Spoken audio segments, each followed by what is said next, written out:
Cora et Match ont intégré le groupe Carrefour depuis cet été et nous sommes maintenant dans la phase dite de bascule, c'est-à-dire que les enseignes des hypermarchés Cora deviennent Carrefour.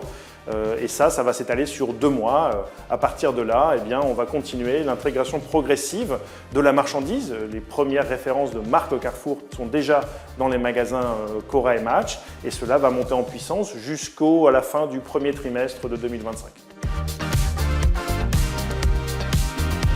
Un petit peu dans la continuité de 2024, on va continuer notre investissement prix de manière à être positionné le mieux possible et offrir le meilleur rapport qualité-prix à nos clients. On va continuer à développer sur nos catégories prioritaires des actions promotionnelles qui vont être un petit peu modifiées en privilégiant les remises unitaires par rapport aux remises de l'eau virtuelle.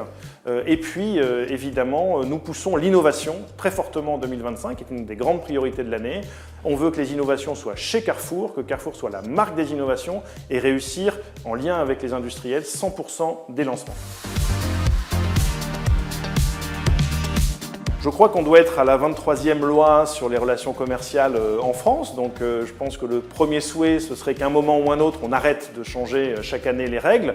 Néanmoins, puisque visiblement ça va continuer, eh bien on peut dire qu'à minima, il faudrait revenir sur l'interdiction des promotions sur le DPH, qui n'a vraiment aucun sens d'un point de vue du client, et on l'a bien vu cette année, je crois que c'était une expérimentation, le résultat est comme attendu très mauvais, c'est-à-dire que les volumes baissent et le client est pénalisé par les prix.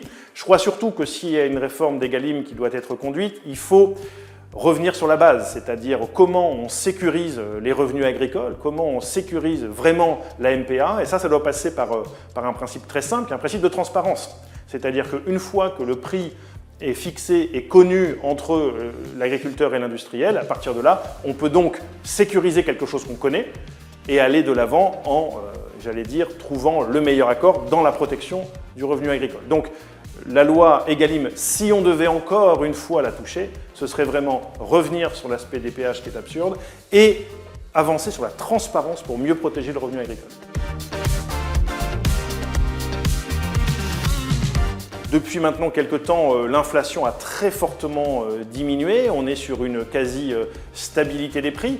Je pense que cette stabilité va se poursuivre. Elle va par contre masquer des mouvements très différents. Il y a évidemment des matières agricoles dont le cours mondial est en train d'exploser. On peut parler du cacao ou du café. Évidemment, ça va générer de l'inflation sur certains produits. À l'inverse, il y a des matières agricoles dont le prix avait beaucoup monté et qui a beaucoup baissé, l'huile, le sucre, et dont on doit voir maintenant dans les prix l'effet de cette baisse. Et puis il y a surtout toutes les économies de MPI qui ont été faites et qui doivent maintenant se traduire par des baisses de prix. Donc, j'allais dire au global, une forme de stabilité, mais par contre, évidemment, des variations très importantes en fonction de la nature du produit.